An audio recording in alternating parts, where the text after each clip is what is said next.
All right. Let me get the slideshow going. Okay, so today we're talking about building a strong EOC program with the emphasis on helping you play that out in your grant narrative during this grant competition that's due, that's set to be due sometime this year. Um, EOC is one of the smallest of all the TRIO programs in terms of how many actual grants are funded, but it serves the largest number of participants. So we are going to talk a little bit about some of those grant writing strategies today, and hopefully you'll be able to either get refunded for the application you're currently working on, or if you're looking to, maybe get a new EOC grant in your community, hopefully this will be helpful for you. The RFP process. Probably the question I get the most is when are these grants actually going to be due? And the answer is we really don't know, but there is usually a process that the Department of Ed follows. And that process usually starts with the draft of the RFP. Oftentimes, the department will release a draft for public comment, and there'll be a 30-day comment period where you can go to the Federal Register page where the comments are being, you know, you can do your public comment on that exact page, and they'll be accumulating those comments over time. And then after the end of that 30-day comment period, they'll close it and they'll take those comments into consideration, and then they'll produce a final RFP or request for proposals. Sometimes people call them notice inviting applications or NIA. Some departments in the federal government call it an FOA. So it can be called different things, but in TRIO, we call it RFP or request for proposals. But it is a notice inviting applications. When the final RFP is published in the Federal Register, it will have a due date at that point. Until the final RFP is published with the due date, nobody actually knows the exact due date. However, we do expect that it will likely be due sometime between probably December of this year and maybe March of next year. The last competition that was in 2021, the due date was March 3rd. They have been trying to get these applications out earlier, although with, budget negotiations going on in Congress, with the GANs not even being out yet, the Gear Up competition still hasn't been announced. The SSS competition was just announced recently, and that was due last July. So there are a lot of delays in the Department of Ed at the moment. There were a lot of layoffs at the department. So we could definitely expect some delays in these competitions, but also over the past year, what we have seen is the department will just announce the competition out of thin air, meaning they won't produce a draft, they won't do a comment period. They'll just release in the register a notice saying, here you go, here's the notice. The grants are due in 60 days or 75 days or 45 days. They just kind of announce them and nobody's expecting them to be there. So I don't want you to take this December 25th to March 2026, 26, and then see the March 3rd from 2021 and assume that we've got all the time in the world to do these because they could announce them tomorrow. We don't really know. I mean, um, based on the previous 3 or 4 competitions I've worked on over the past 12 months, they've just sort of been announced, kind of surprising everybody. So I don't want people to get caught flat-footed. And that's why we're doing this webinar now, because we want you to get started on your applications now if you haven't already, because we don't want you to be surprised. Um, if I had to guess, if I had to, bet money on it, I would say they're probably going to be due in like February or something like that. But that's just my guess. With a grain of salt, you could take that. So start working on it now. Potentially, plan as if they're going to be due in December. If they're delayed, you just get more time. So that's kind of my recommendation. We will expect some kind of competitive preference priorities because they have been in the past. We've had them. However, the Secretary of Education just published 3 potential priorities recently, and so we can share those with you. But it'll be interesting to see how those priorities might be placed into something like a TRIO grant. Perhaps it might be something related to, career readiness and job placements and apprenticeships and things like that, because that was part of Secretary McMahon's priorities as well. We're not sure, but the Secretary can place priorities in any grant they want to, so we're going to be looking out for that. We're also used to now, over the last several years, getting a section called quality or project design, or a section that requires you to write a logic model with that quality of project design with some kind of research-backed exercises or activities. So be on the lookout for that as well. We have sample logic models that we've been using that work really well, so happy to support you guys on that. And then one of the other questions I get a lot is, well, how is it that we can start writing the grant now if we actually don't have the RFP or we don't know what the due date is? And the answer is that the selection criteria for writing the grant narrative is already outlined in law and in regulation.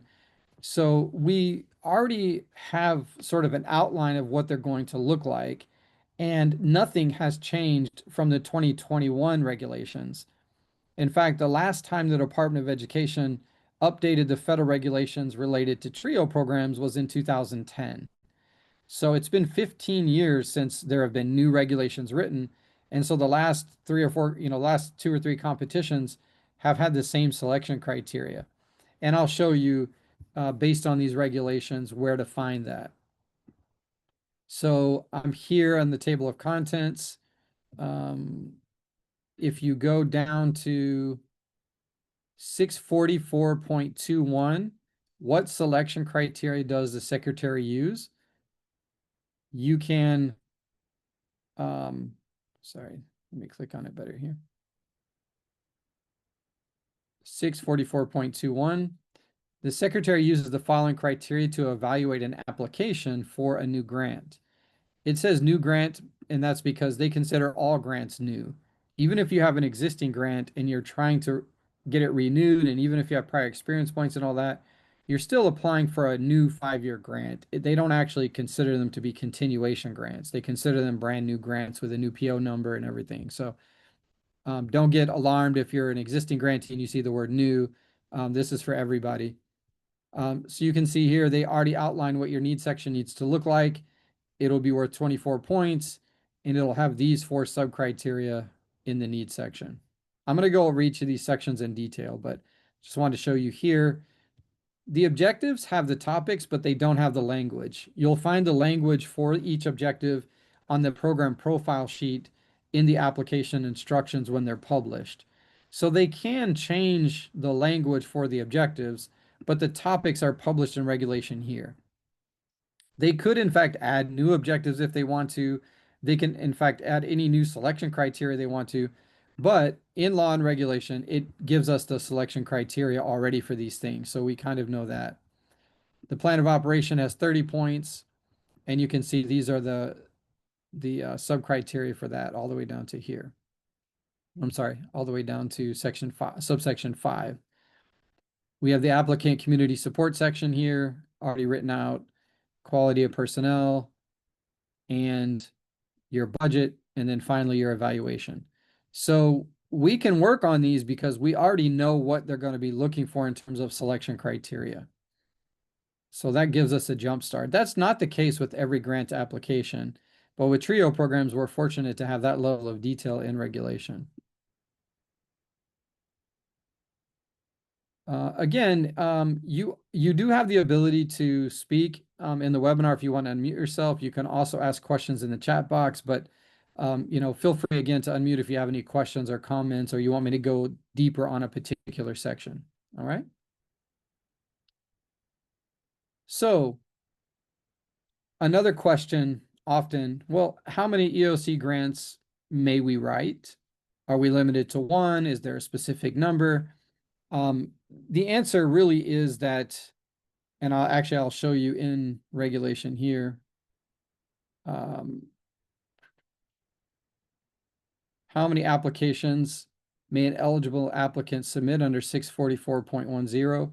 An applicant may submit more than one application for EOC as long as each application describes a project that serves a different target area or another designated different population.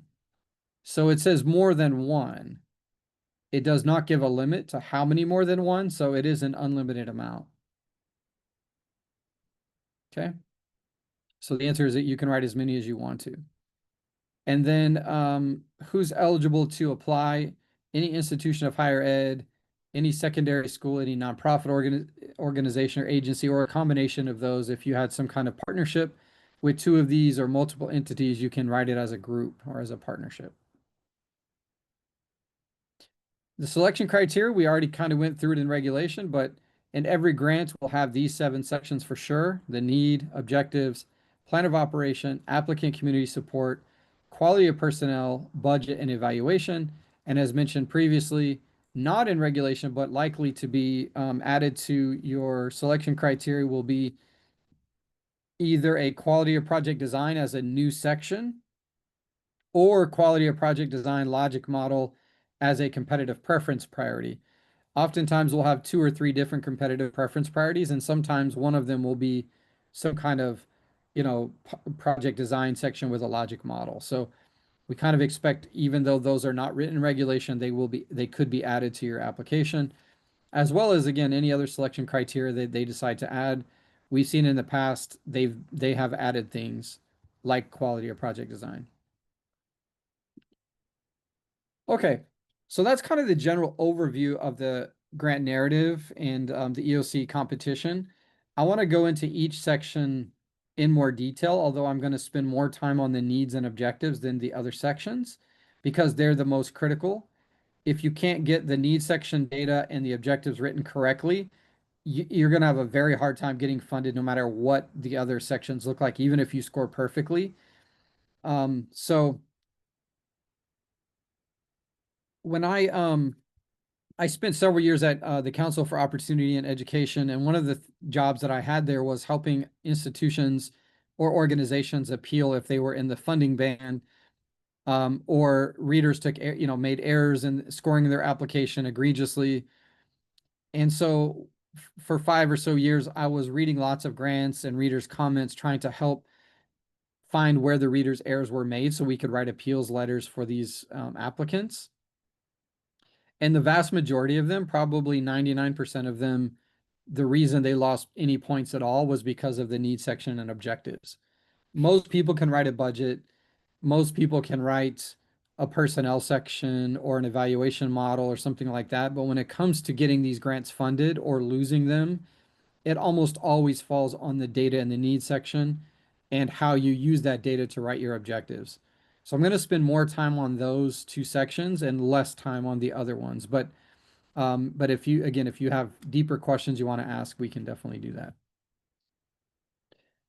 So the 4 subsections for the need include, they want you to select a target area that has a high number and a high percentage of low income families, so that it shows that you have enough people in your community that recruiting, 800 participants or 850 or 1,000 or however many participants you end up writing for, that you'll have enough people and that there's a high enough need in your community that warrants funding a grant like EOC.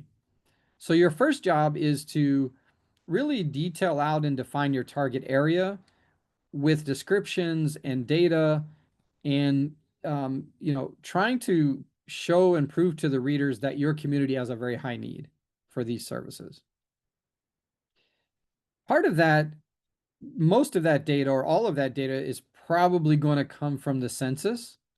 So you can go to the American Community Survey, you can go to the most recent 2020 census, and you can type in zip codes, you can type in geographic areas, cities, you can type in all sorts of things, and it will give you the percentage of families in poverty. It will give you income levels.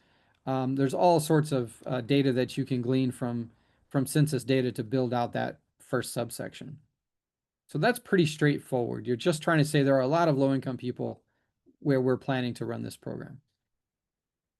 Number 2, they want to know what are the completion levels below a baccalaureate degree in your community, in your service area, in your target area. Again, that's census data. You can find in the census, you can find all levels of educational attainment from less than a high school diploma all the way up to graduate degree. So again, I would lean on the census for that data. Where things get to be a little bit more granular, where you're going to have to dig into your community specifically, you're going to have to look at state data, local data. You're going to have to try to partner with schools and other agencies, employment agencies, maybe GED testing services and all those kind of things to try to find additional data. If you're at a community college, you also might want to glean some data from your own institutional data set.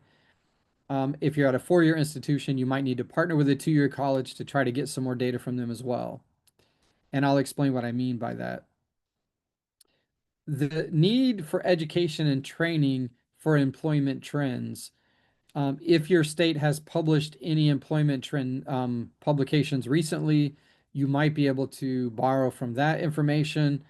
But this is where you're going to have to do a lot more deep research into the employment trends. Have there been industries that are no longer that have moved out of your area, right? They're industries that no longer are needed. So maybe there was a manufacturing plant that closed down. Maybe, there's a logging company. Maybe there's oil fields that are no longer open. There's all kinds of industries that end up moving out of particular areas, and it leaves people in those areas without the proper education and training they need to keep up with new employment trends that are arising in your area. So maybe they were recently employed in those areas, but now they find themselves unemployed and they don't have the skills or training to get a new job in the new industries that are available. That's the kind of information that you want to talk to the readers about in this section. You want to make a case that your community is struggling because there are new jobs coming in, but there aren't enough people to take those jobs because they need more education and training for them. So try to find the jobs in your area that are trending up that do require some kind of post-secondary education, whether it's certificates or apprenticeships or degrees, whatever it might be, you want to kind of lay that out here. And then number 4, they give you this open-ended section called Other Indicators of Need.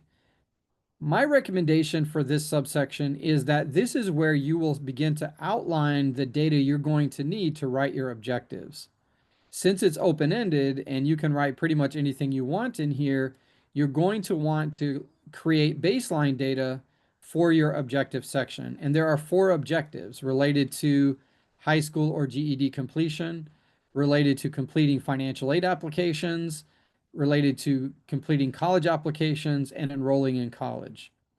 So you really need to, in this section, find a GED rate or a GED completion rate for your community by working with adult education programs or GED providers to find out what percentage of those people who are in your target area who do not currently have a high school diploma who might actually take a GED course or GED program within your community.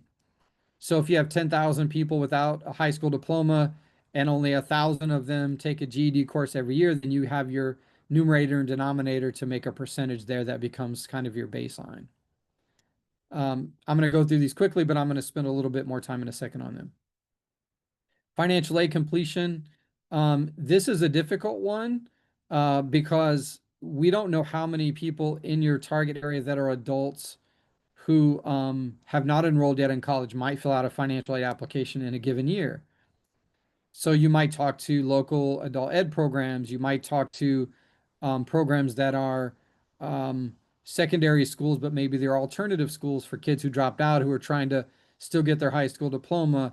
You might look at community college data and ask them or your own institution if they can share the number and percentage of people 25 years and older or 24 years and older in the area that have filled out a FAFSA for their institution. Any kind of data that you can find that might give us a percentage of people who are filling out financial aid applications is open here. Get as creative as possible. You're going to have to find proxy data because it's very hard to log into a federal data system for financial aid and disaggregate it by age and by your own target area specifically. That's going to show you what percentage of the adults in the target area might fill out a FAFSA. Why do you need to do that? Because you need to set a baseline for your future objectives. All right. C, college application for adults. Same thing. You're going to have to look at all those adult ed programs, GED programs, alternative ed programs, community colleges, and you're going to try to have to find some number and some percentage of people who apply for college, fill out a college application to the local institutions in your target area. And then you're going to have to do a math problem with the number of adults in your target area that are not currently enrolled or have below a baccalaureate degree or below an associate's degree.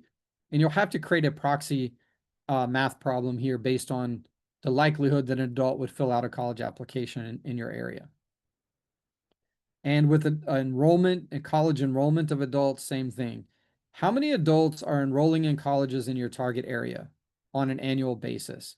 And then look at census data to find out how many adults do not have a degree who could enroll. And again, you could do a math problem. The numerator and denominator gives you a percentage. All right. So this is not easy work. This section requires you to be very creative, to go out into the community, to talk to different agencies and organizations and colleges, to try to find numbers of people who are doing these things, and then divide that number by those that are actually able to, to go to college who are not already there. So let me share with you. Here's a document that I kind of came up with. It's very crude, but this sort of represents the kind of data modeling that you want to do.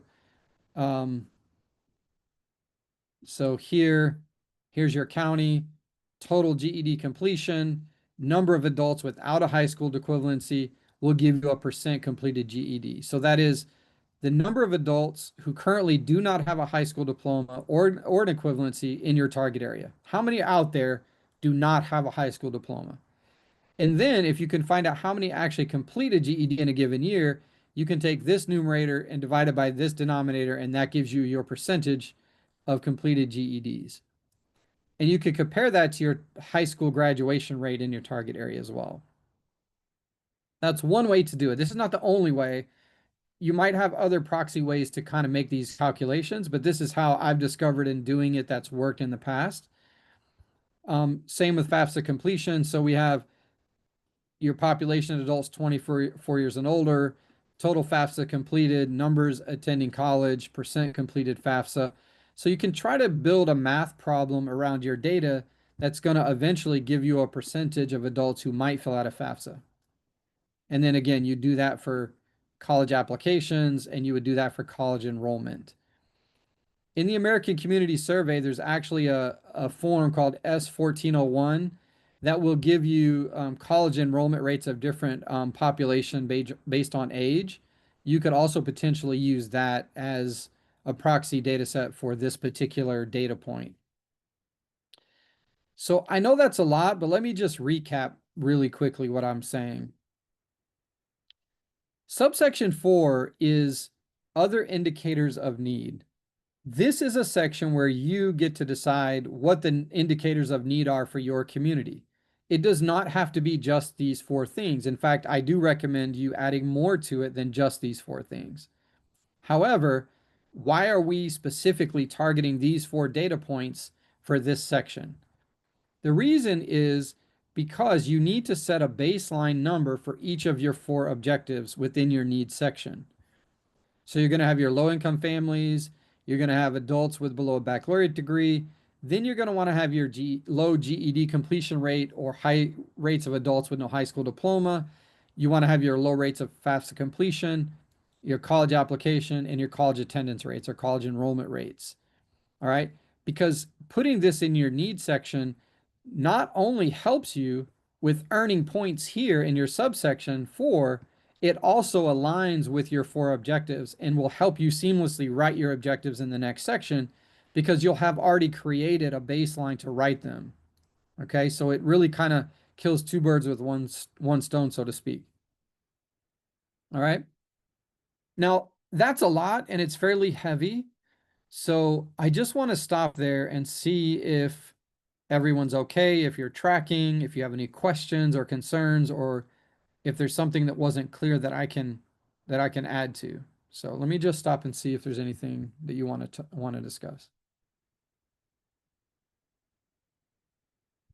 Again, you can do it in the chat box. You can unmute yourself, whatever you would like to do.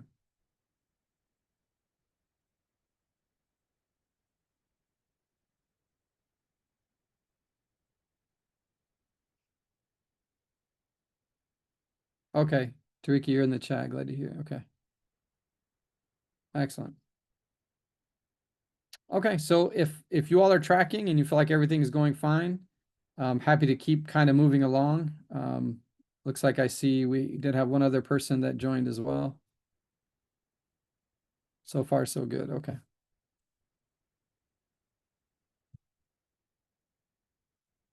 All right.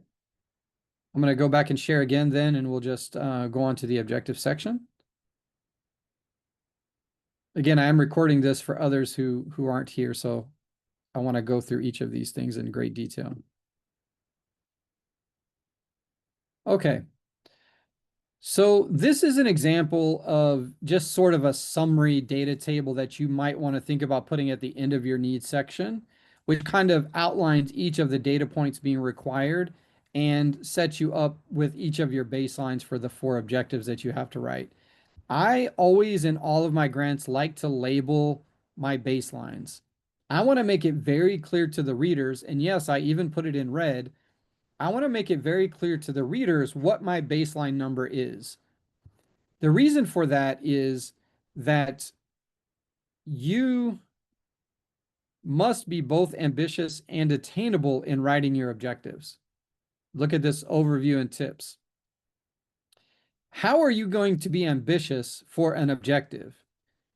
The only way to be ambitious is that you first have established a baseline number right here. So this first one, baseline objective A, and your objective proposes to do better than that baseline. That is the only thing that makes it ambitious, nothing else. No other data points. You don't need to throw 10 pieces of data at them for why people don't get a high school diploma or why they don't get a GED.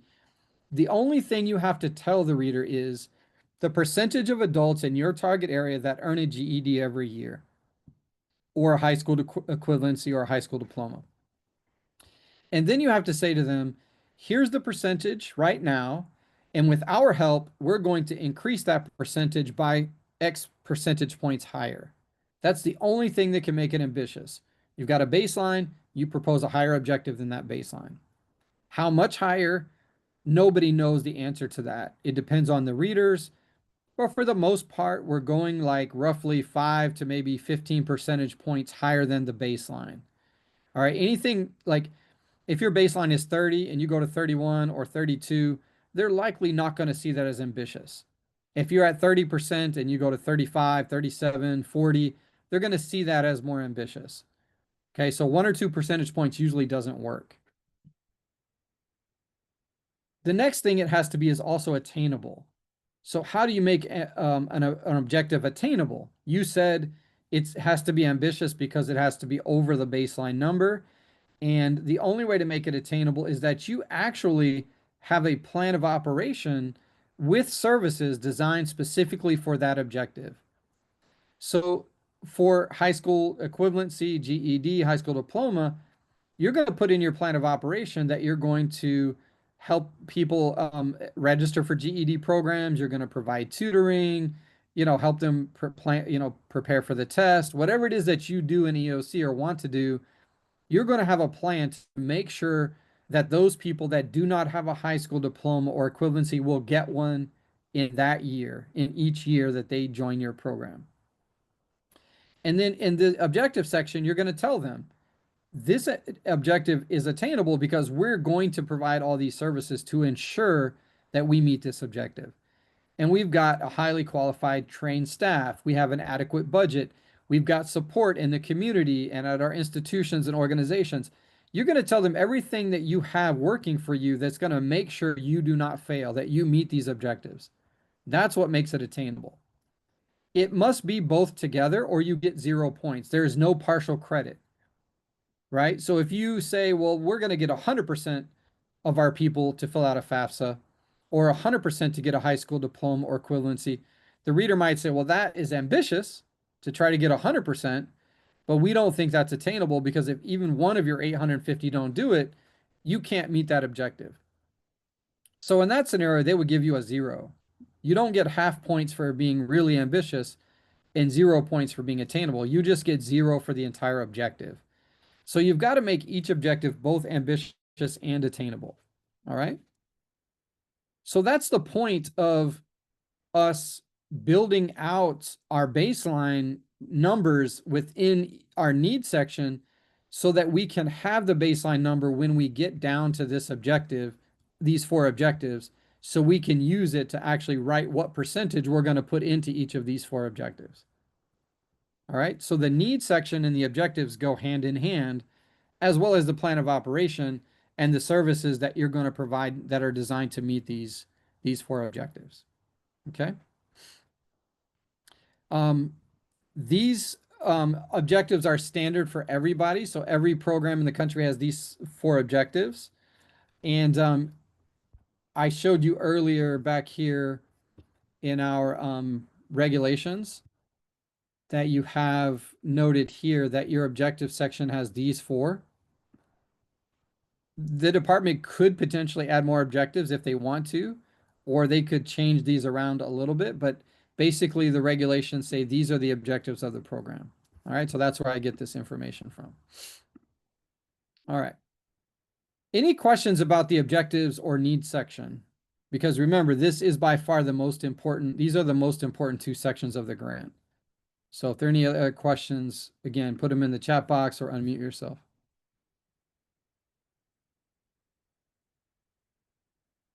Okay.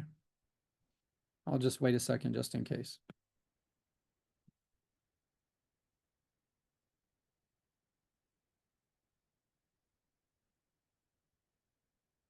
All right, so far so good. All right, we'll move on to the plan of operation. Your plan of operation has 5 subsections.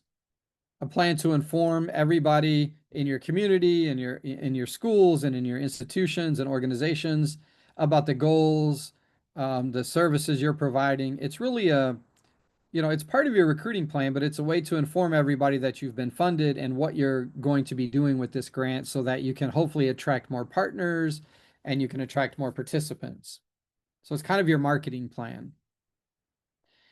Number 2 is recruiting and selecting.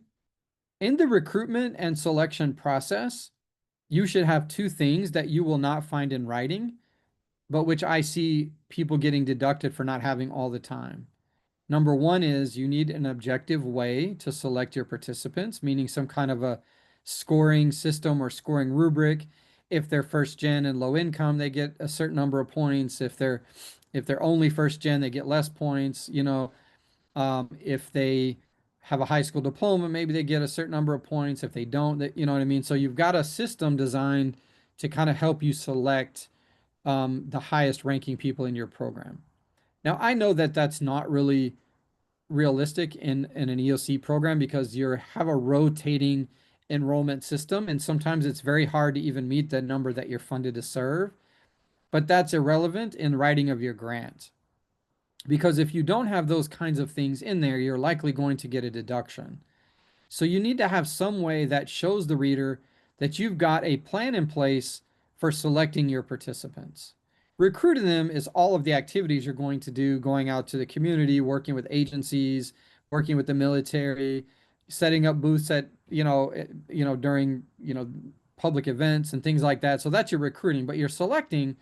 You need to have a formal process for determining their eligibility and determining some priorities about who gets accepted into your program and to make sure that it's an objective process. The second thing they're going to want to see is some kind of a waiting list. Again, I know that's laughable for many EOC people because oftentimes you're always recruiting all the time and you don't have time for a waiting list, but you should have a plan to employ a waiting list in case you do end up having one. And if you don't have it in your application, you could lose points. The next thing is assessment of a need for service. So this is not only good for your grant, but it's also good in real life. It's going to help you become more efficient at providing services to your participants. But in this particular case, you need to write in how you're going to assess their need. What is it they actually need help with? For example, you're not going to provide GED tutoring or GED services for someone who already has a high school diploma. And so part of your needs assessment is finding out what level of education they have, what kind of need for academic services they have, and that sort of thing. So that's just one easy example. Subsection 4 is now your plan to provide your services. EOC is the only TRIO program that actually does not have a list of required services. However, your services, remember, should be tied back to each of these 4 objectives. So certainly you should have a service to help provide help with high school equivalency. You should have a FAFSA completion service, a college application service, and assistance with college enrollment. Not because the federal government says so or it's written in regulation, but that's the only way you're going to meet these objectives. You actually have a plan of operation and you actually have services designed to meet them so that you can actually write them in this section as well. So you want to align your plan of operation, plan for providing services with those objectives. In fact, when you put a service in there, you should somehow tie it back to one of those objectives in this section. That way, when the reader goes to look, you can say to them, hey, on table 15 on page 25, there's a list of services designed to help someone get a GED, right? You need to be able to point to kind of where it is in each section. And so you should have it built out that way. Then the administration of the project, your organizational chart, your time and commitment of key staff, your coordination with other programs, how you're going to manage student records, like all the things about how you're going to manage your project administratively goes into this section. So those are the 5 subsections, and I'll just go over a couple of tips really quick. I went over one of them, which is I recommend a scoring rubric and a waiting list in developing your service model and addressing your objectives. I already talked about all those things. But the main thing about your plan of operation that you want to be considering is you want it to look like a real plan. The readers take the word plan very literally, meaning they want to know who's doing it, what, when, where, how, why, like all those kind of questions need to be answered, or they don't consider it a plan. So step-by-steps, bullet points, timelines, tying it to your objectives, all the things that would make it look like a plan versus just some statement of like, we're going to do some things, right? You can't just make statements. You've got to actually show a detailed step-by-step plan. Step 1, we're going to do a press release. Step 2, we're going to inform our institution. Step 4, we're going to meet with the Chamber of Commerce or the Workforce Board, or, step 4, we're going to go to the high schools and tell them, step by step how you're going to do this. We're going to do that quarterly. We're going to do it each semester. We're going to do it every month. The director's going to do it. The coordinator's going to do it, right? So kind of explaining when and where and how and who's going to do each thing becomes really important in this section. The people that I see lose points in this section are typically people who don't actually write it as a plan. So just want you to take that very seriously. All right. Moving along, I know we only have a short time left, but I want to get through each of these sections. The next section is actually worth a lot of points for what you're going to put into it. And I recommend a lot of time doing charts and tables in this particular section. There are 2 subsections of the applicant and community support. The applicant is you or your institution, your organization, your school, whoever's applying for the grant. They want to know what kind of commitments are you willing to provide as an organization to this grant if it's funded? What kind of facilities will the program have access to? How many office spaces? How many desks? How many computers? Access to copy machines and printers. And, they want to know what this program has access to that they don't have to pay for out of their project budget. So how are you going to supplement the grant with some kind of additional stuff? They also want to know if you have personnel who are going to be willing to commit their time and effort to this grant without being paid an honorarium or a stipend or something, meaning, a financial aid person who wants to do a financial aid workshop or a career services office or someone like that.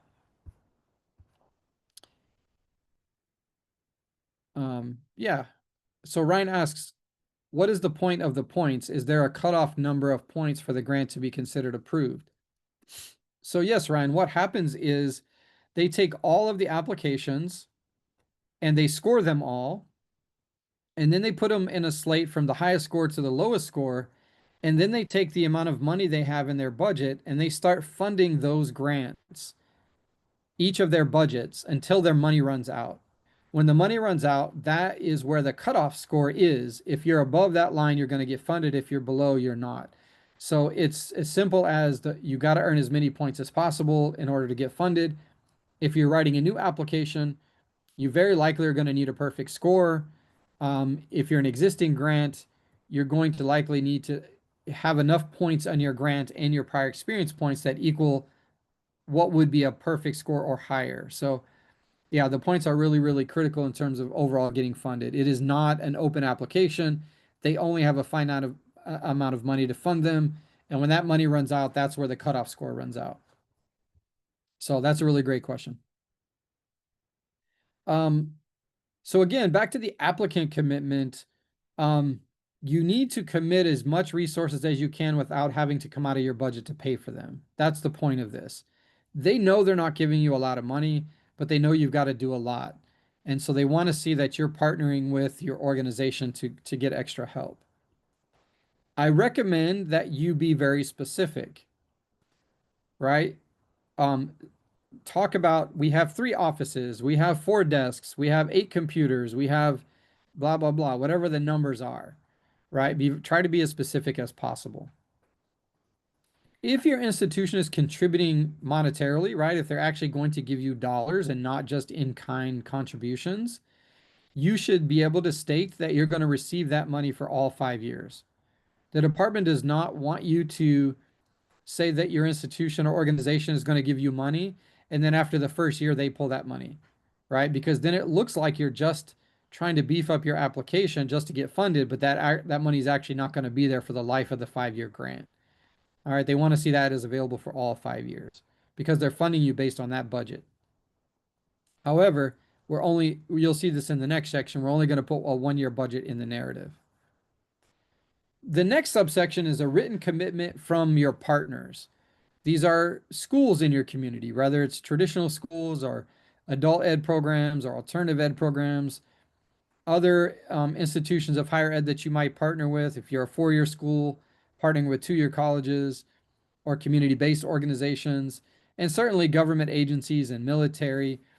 These 3 bullet points are not an exhaustive list, but these are just some ideas of some kind of partners that you want to get with.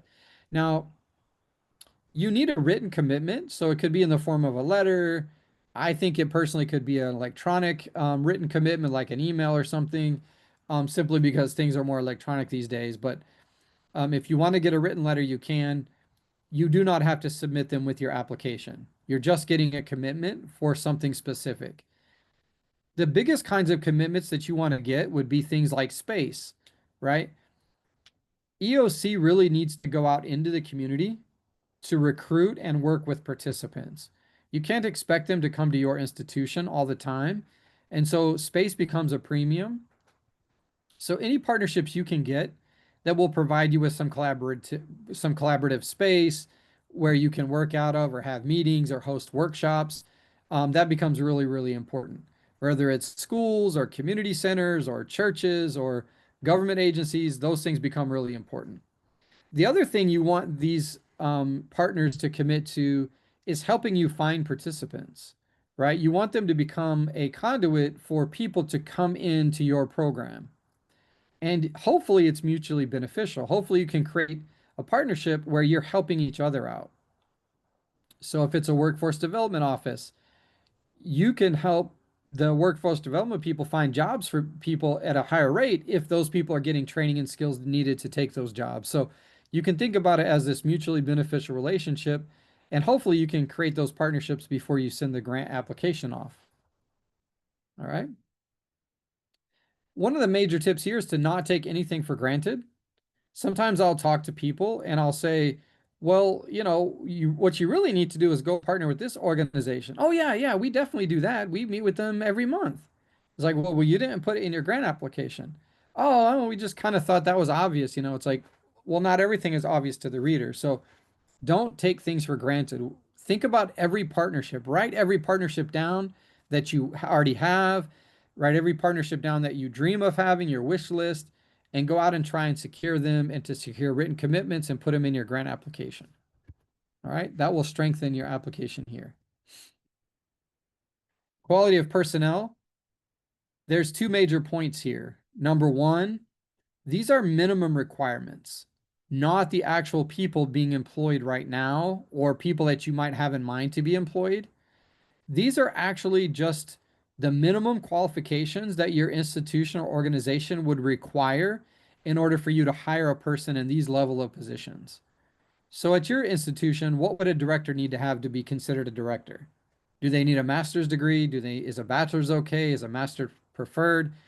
So the reason you don't want actual people is because if that decides not to be the director or they retire or they leave, now you've got to hire someone that had the same qualifications they did because you put it in your grant application.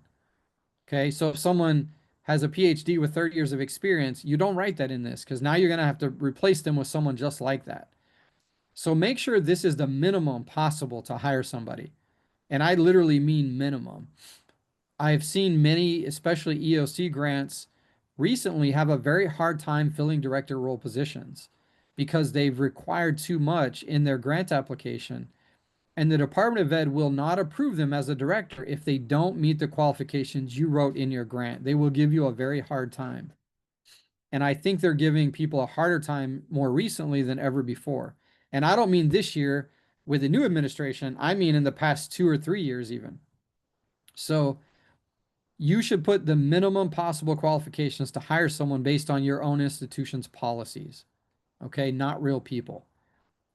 The other thing you have to put in here is their experience and training in related fields. So, how many years of experience, and in what kind of experience is that related to this kind of programming? And then also, what fields of study do they have a degree in? It's not good enough just to say a bachelor's degree. You have to say a bachelor's degree in, pick 3 or 4 fields, social service, social work, you know, public administration, higher ed administration, whatever those fields of study are, you should put 3 or 4 of them and then also say something like, or any similar field related to the project, right? Give yourself some room to hire people with a broader range of qualifications. You don't want this to be super narrow. I have seen people write super narrow descriptions specifically because they knew they wanted to hire somebody. That's a really bad idea. You should try to keep them as minimum and general as you can, especially in today's times. All right. The next thing, this is a bit of a touchy topic. The plan to employ someone who has overcome similar obstacles as participants. In the past, we have been required to do this because it is in federal regulation. If you go down to the quality of personnel here, you can see the plan to employ personnel who have succeeded in overcoming the disadvantages or circumstances like those of the population of the target area. So this has been required for us to put in our grant narrative. However, we all know that this administration is not very fond of DEI projects, and TRIO programs are being canceled for those kinds of reasons. So right now, you need to be very careful about how you write this section while still addressing the selection criteria that says that you need a plan to employ someone that have overcome some similar obstacles as the people in your target area that you're trying to serve. You don't need to put race, ethnicity, gender, language. You don't have to put any of those things. You can say our plan is to employ anybody who's qualified without discriminating against anyone, and we will create an opportunity for those applying to talk about the obstacles they've overcome, and it will be a qualification for them if they've overcome similar obstacles as the people in our target area. Okay, that's all you need to really talk about, but make it a plan to talk that way. But you don't want to talk about advertising in minority publications or where people from various race and ethnicity are likely to apply. You want to kind of leave all that language out, even if that's a part of your plan is to find people that sort of have those overlapping characteristics. You don't want to expose yourself to deductions or even being canceled altogether by being too specific about the kinds of people or the types of people that you plan to employ in your target area. You want to keep that fairly general. Okay. It's a very touchy topic, and I'm trying to frame it as best I can, while still keeping the nature of what Trio is and does and keeping the culture of who we are. You just want to be careful here. All right. The budget, it's 1 year budget only. If you include in your plan of operation or your personnel or your competitive preference priorities, if you have stuff in those sections that look like it would cost you money, like you put in your personnel that you're going to hire tutors, but you don't have tutors in your budget, the reader will notice that. Okay. If you say you're going to take a college tour so that your participants can get on a college campus for the first time, but you don't have anything in your budget to pay for the college tour, they're going to notice that. They're going to deduct points for that. So try to align your actual planning with your budget. Most of EOC's budget is going to be eaten up by salaries and benefits. You don't have a lot of money left over for extra stuff. So don't say you're going to do all those extra things if you don't have the money accounted for in your budget. All right. And you should have a calculation and an explanation for how you came up with each line item total. We won't know the exact budget amount yet, but in the previous competition, we had roughly 230K. That was and was 460 per participant back in 2015. The likely scenario for you is that existing applicants will get your grant award notification sometime, hopefully in September, if not not sooner, hopefully. That's going to very likely be the amount of what the budget is you're going to be able to write for in this application. If you're trying to apply for a new EOC grant, we're going to have to wait for the RFP to come out for them to tell you how much it's going to be. All right. Last section, the evaluation. The evaluation needs to have some very key language in it. It needs to be appropriate for project objectives. So things like, you know, GED completion, FAFSA completion, college application, college enrollment. You need to talk about those things here, and you need to do it in a qualitative and quantitative way. So you need to have both of these qualitative and quantitative measurements that you're going to be collecting over time. You need to talk about how often you're going to collect them, what kind of tools you're going to use, who's going to be responsible for collecting that data. All of those things become really important. You also want to use the language formative and summative evaluation measures. Summative is just what it sounds like. It's a summary at the end of the year. Did you meet your objectives or not? But formative is, are you tracking data points all throughout the year, monthly, quarterly, semesterly, so that you can determine if you are on track to meeting your objectives by the end of the year or not? And if you're not on track, you need to have a plan for sort of changing course to make sure you do meet those objectives. So formative means we're just kind of tracking it throughout the year to see where we are, right? If I have 100 people that have their high school diploma or equivalency that want to enroll in college, what percentage of them have already filled out a FAFSA, right? By, let's say, November 15th, right? If only 10 of them and you still have 90 more, then you say, well, between December, January, and February, we really need to get those other 90 people to fill out a FAFSA. So now you can start to build your services based on that data. Okay, so you're kind of tracking it along the way.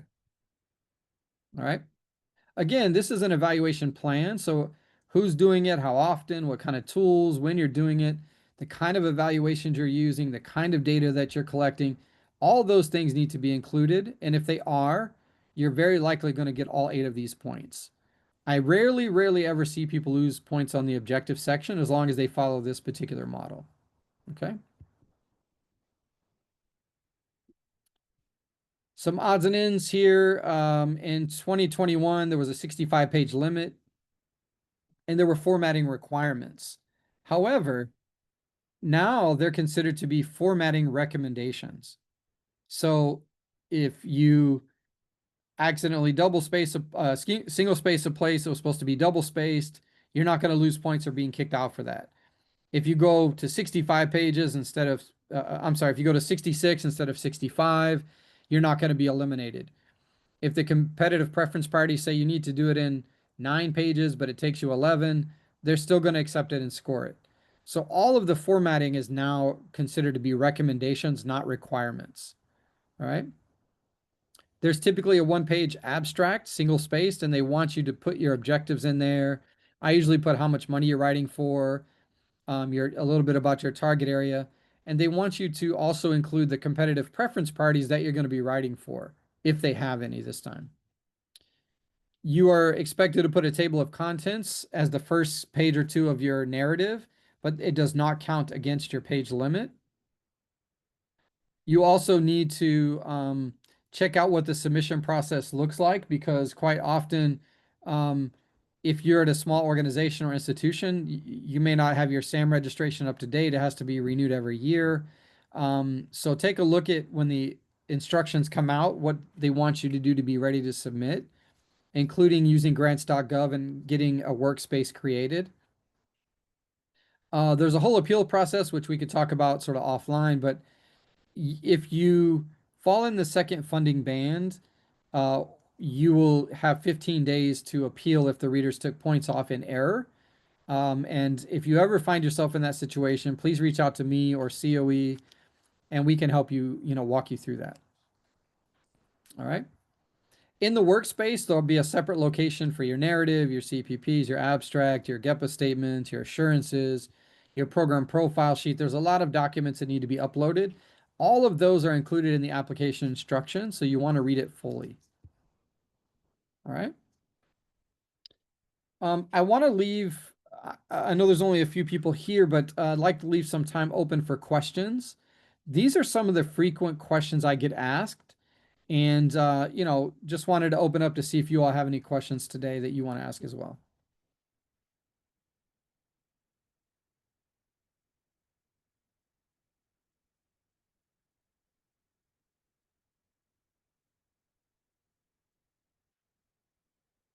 So I'm not I'm not answering each of these 12 questions right now. I just wanted to say these are the questions I typically get on a regular daily basis from various people. I do consult with institutions and organizations to help them write their grants, review their grants, edit their grants, write CPPs. I have templates for different things. So if you all are in need of any help, any assistance, you want us to look over your grants or help you write it, we certainly can do that. And we can also answer any questions offline. So my email address is just heath@studysmarttutors.com. You can send me a question anytime. I'm going to send you this recording and this slide deck as well as an evaluation after the session's over. So feel free to contact me that way as well. Just follow up as needed. And again, I'm going to send that link out right after the recording is ready to go. So I appreciate you guys for stopping by and joining the webinar. Happy to support you in any way possible or supporting any of your colleagues. If you know someone who needs help, please pass along the name and email address to them as well. And we'd be happy to support you all. In the 2021 EOC competition, we actually helped 5 new EOC grants get funded and all 6 of our existing applicants got refunded. So we had a lot of success in helping people write those applications. And so we're here to help you as well. Hey, Ryan, do you have a question? Yes, I was just wondering how that process works for getting, so like for example, I've been a tutor and a facilitator with Study Smart Tutors. for quite some over 2 years, almost I think like 2.5 years. And I'm always just curious, like what the process of securing a contract is, like how does that have to do with grants, and maybe how has that changed given the new administration's relationship with the Department of Education? Sure. Well, first of all, we do have a grants division. I'm the senior director of our grants team, and an institution will contact us with their needs and the scope of work they want, and we will create a proposal with scope of work and pricing, and we'll send it to the institutional organization. And we typically have a meeting to discuss the scope of work, and ultimately we will sign a contract together to work on the application. A program may not use federal grant funds to pay for applying for more federal grant funds. So if they were to hire us, they would need to secure funds outside of their grant application, their grant budget. It's got to come from their institutional funds. We Interesting. usually contract with, anywhere from 20 to 40 different institutions a year, and we'll write from, anywhere from 50 to 150 grant applications every year. So we work with a pretty high volume of applicants. And over the past 11 years or so, I've helped about $750 million of funded grants, of grants get funded. Um, and just in the SSS competition alone, we helped fund, hundreds, I think it was something like 90 million maybe of funded grants in total. So yeah, we have a pretty large operation in terms of how many grants we can help with. Gotcha. Yep, great question.